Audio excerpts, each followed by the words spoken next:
नमस्कारम प्रणाम दोस्तों, आज के वीडियो में हम समझेंगे एक ऐसी ध्यान विधि को जिसका अभ्यास अगर आप निरंतर 21 दिनों तक करते हैं, वो भी ब्रह्म मुहूर्त में उठकर, तो इससे आप अपने जीवन को एक नई दिशा दे सकते हैं, अपने जीवन को पूरा रूपांतरित कर सकते हैं। और इस ध्यान विधि के द्वारा आप अपने अवचेतन मन को निर्देश देके अपनी इच्छाओं को, अपनी डिजायर्स को भी पूरा कर सकते हैं। ये ध्यान विधि इसलिए भी महत्वपूर्ण है क्योंकि इसका अभ्यास ब्रह्म मुहूर्त के समय में किया जाता है और ब्रह्म मुहूर्त का अध्यात्म के अंदर एक विशेष महत्व है।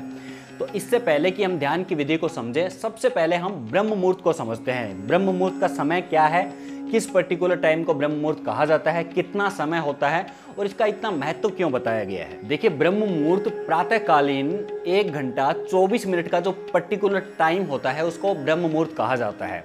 अब ये समय देश के अलग अलग रीजन्स के हिसाब से अलग अलग हो सकता है। मैं एक सामान्य आपको आइडिया दे देता हूँ।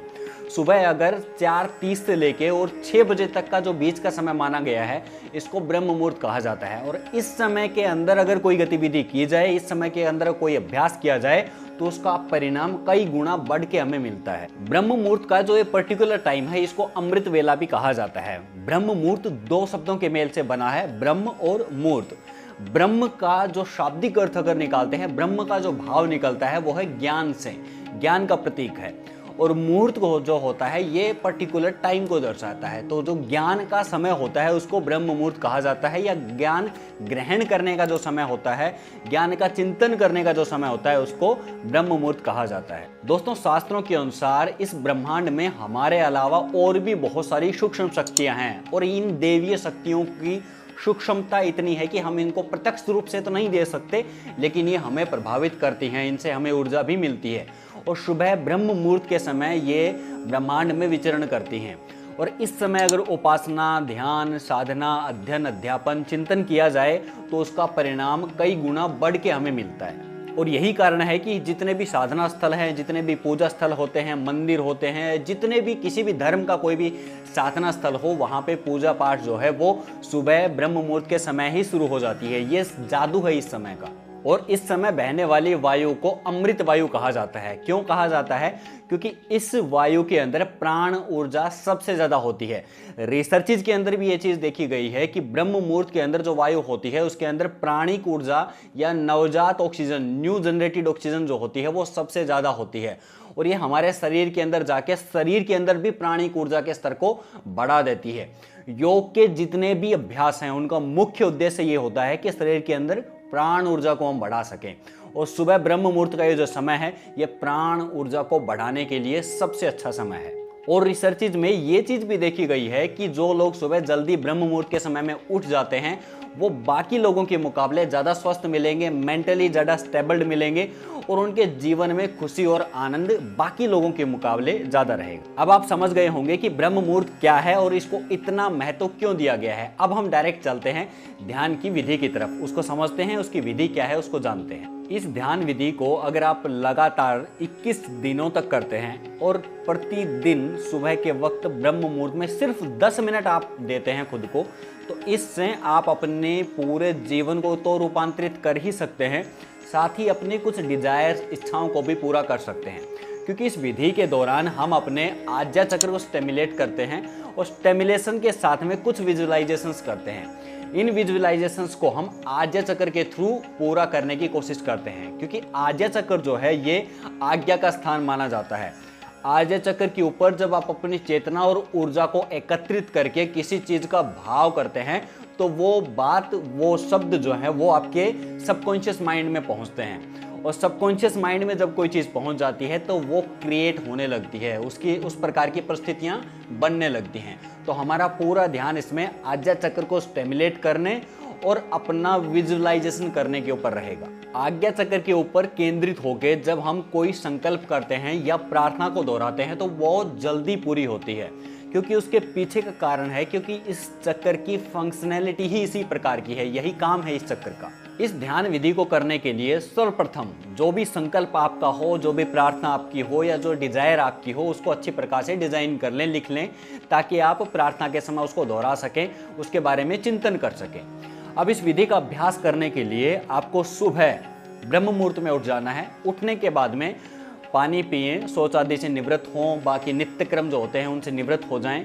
ध्यान करने से पूर्व अगर आप स्नान कर सकते हैं तो स्नान कर लें, इससे आपको बहुत ज़्यादा हेल्प मिलेगी एकाग्र होने में भी और आलस से बाहर निकलने में भी। अगर आप स्नान नहीं कर सकते हैं तो अपने हाथ पैरों को अच्छी प्रकार से धो लें, साफ कर लें, चेहरे को अच्छी प्रकार से साफ कर लें, अच्छी प्रकार से पोंछ के किसी ऐसे स्थान का चुनाव करें जहां आप शांतिपूर्वक बैठ सकें, जहां आपको कोई डिस्टर्ब ना करे, हवा वहां से क्रॉस होती हो और आप रिलैक्स होकर अपनी प्रार्थना कर सकें, ध्यान कर सकें। अब इसके लिए आप अपने पूजा स्थल को चुन सकते हैं, आप अपने ध्यान कक्ष को चुन सकते हैं या बाहर कहीं ऐसे स्थान पर बैठ सकते हैं जहां आप एकाग्र होकर ध्यान कर सकें। बालकनी में बैठ सकते हैं, जहां आपको सुटेबल लगे वहां पे।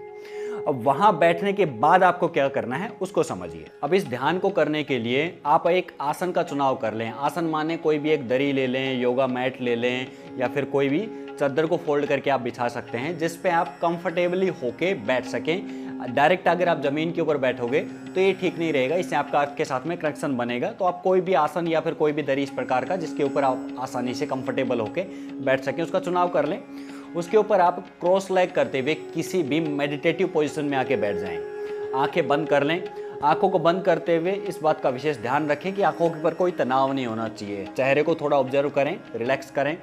दोनों हाथों को आप ज्ञान मुद्रा की स्थिति में रख सकते हैं, ध्यान मुद्रा में रख सकते हैं, भैरव मुद्रा में रख सकते हैं। जिस भी ध्यानात्मक स्थिति में आप कोई भी एक मुद्रा का चुनाव कर लेंगे, आंखें बंद रखें। ज्ञान मुद्रा वैसे फायदेमंद रहती है एकाग्रता के लिए। आंखें बंद रख लेंगे, कमर गर्दन सीधी रखें और एक बार अपने पूरे शरीर को ऊपर से लेकर नीचे तक और नीचे से लेकर ऊपर तक पूरा ऑब्जर्व करें और देखें शरीर के अंदर कहीं कोई तनाव या खिंचाव तो नहीं है, कहीं स्ट्रेस तो आपको फील नहीं हो रहा है। और पूरी बॉडी को जब आप रिलैक्स कर दें उसके बाद कुछ लंबे और गहरे श्वास लेने हैं। पूरा श्वास भरेंगे, पूरा श्वास धीरे धीरे बाहर छोड़ेंगे, फिर से पुनः पूरा श्वास भरें, पूरा श्वास बाहर छोड़ें। 5 से 7 इस प्रकार से बंद आंखों से श्वास लेने के बाद में आप अपनी बॉडी को बिल्कुल रिलैक्स छोड़ दें। आंखें बंद ही रखें और अब अपने पूरे ध्यान को केंद्रित करेंगे आज्ञा चक्र के ऊपर। आप अपने आज्ञा चक्र को बंद आंखों के माध्यम से देखने की कोशिश करेंगे। पूरी चेतना को धीरे धीरे धीरे धीरे, पूरी एकाग्रता को धीरे धीरे आज्ञा चक्र के ऊपर केंद्रित होते हुए महसूस करें और अपने आप को रिलैक्स रखें। बिल्कुल कोई भी उत्तेजना मन में नहीं रखनी है, कोई भी एकदम से कोई घटना घटने वाली है ऐसा माइंड स्टेट हमें नहीं रखना है। धीरे धीरे आप देखेंगे कि आपकी पूरी जो ध्यान है, पूरी एकाग्रता जो है, पूरी ऊर्जा जो है वो आज्ञा चक्र के ऊपर बढ़ने लगी है, आज्ञा चक्र के ऊपर केंद्रित होने लगी है।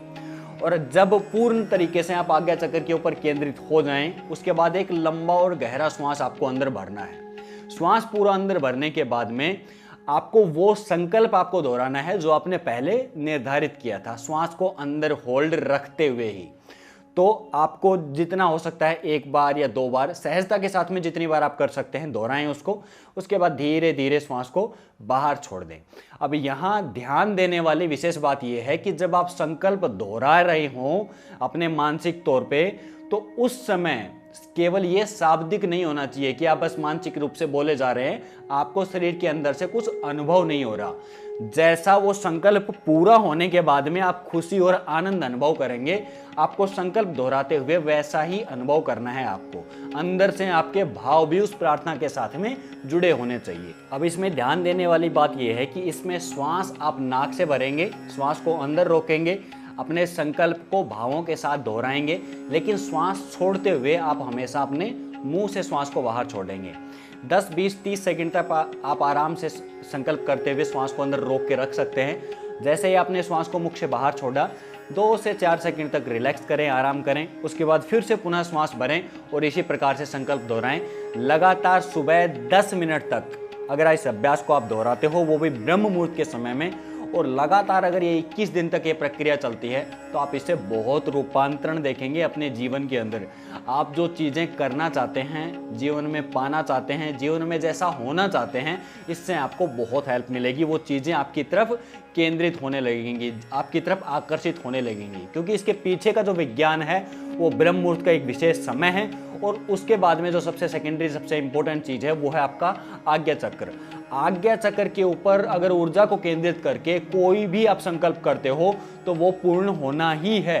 क्यों? क्योंकि इस चक्कर का नाम दूसरा आज्ञा चक्र के साथ साथ संकल्प चक्र भी है। यहाँ पे अगर कोई संकल्प किया जाता है, कोई आज्ञा की जाती है, तो वो पूर्ण होती है और बहुत तीव्रता के साथ पूर्ण होती है। क्योंकि ये इसके पीछे का विज्ञान ये है कि ये सबकॉन्शियस में मैसेज जाता है। बार बार जब आप संकल्प दोहराएंगे वो भी भावों के साथ में, तो ये आपके सबकॉन्शियस में जाएगा और जो चीज़ हमारे, जो शब्द हमारे सबकॉन्शियस में, जो भाव हमारे सबकॉन्शियस में पहुंच जाते हैं वो बहुत जल्दी पूर्ण होते हैं। अब इस विधि के दौरान हम श्वास को इसलिए रोकते हैं क्योंकि जब हमारी श्वास रुक जाती है तो उस समय विचार भी रुक जाते हैं, मन भी रुक जाता है और मानसिक रूप से आप बिल्कुल शांत होते हैं। उस समय के ऊपर अगर कोई भी संकल्प किया जाए तो वो डायरेक्ट सबकॉन्शियस में जाएगा और लॉ ऑफ अट्रैक्शन के सिद्धांत को फॉलो करते हुए आपने जो संकल्प किया था वो सभी चीज़ें यूनिवर्स से आपकी तरफ आकर्षित होने लगेंगी, आपकी तरफ केंद्रित होने लगेंगी, आपकी इच्छाओं की पूर्ति होने लगेगी। और एक विशेष बात इसमें ये ध्यान रखनी है कि इस विधि को आप सुबह के वक्त करें, ब्रह्म मुहूर्त में करें और इससे फ़ायदा डेफिनेटली 100% होने वाला है। लेकिन ध्यान ये रखना है कि इस विधि को कभी भी किसी को नुकसान पहुंचाने के लिए उपयोग नहीं करना। अगर आप ऐसा करते हैं तो इसकी जिम्मेदारी आपकी स्वयं की होगी, क्योंकि देखिए जब आप किसी पॉजिटिव ज्ञान का, पॉजिटिव विद्या का उपयोग किसी नेगेटिव पर्पज के लिए करते हो तो उसका परिणाम भी आपको नुकसानदायक पहुंचाने वाला हो सकता है। तो इसलिए इन चीज़ों का या इन विद्याओं का इस्तेमाल हमेशा या तो सर्वहित के लिए करना चाहिए या व्यक्तिगत हित में भी करें तो उससे किसी अन्य व्यक्ति का नुकसान ना हो, इस बात का विशेष ध्यान रखें। आज के वीडियो में यही था। वीडियो कैसा लगा नीचे कमेंट बॉक्स में ज़रूर लिखिएगा। अगर वीडियो इन्फॉर्मेटिव लगा हो, नॉलेजेबल लगा हो, आपके ज्ञान में अगर कोई अभिवृद्धि हुई हो तो चैनल को सब्सक्राइब करके अन्य लोगों के साथ में इस वीडियो को जरूर शेयर करें। नेक्स्ट वीडियो किस विषय में देखना चाहेंगे हमारे साथ जरूर साझा करेंगे। और साथ ही साथ अगर आपको योग सीखना है, योगा क्लासेस को ज्वाइन करना है तो नीचे दिए गए व्हाट्सएप नंबर के ऊपर संपर्क करके हमारे स्पेसिफिक योगा क्लासेस को आप ज्वाइन कर सकते हैं। Always stay healthy, be happy. जय हिंद।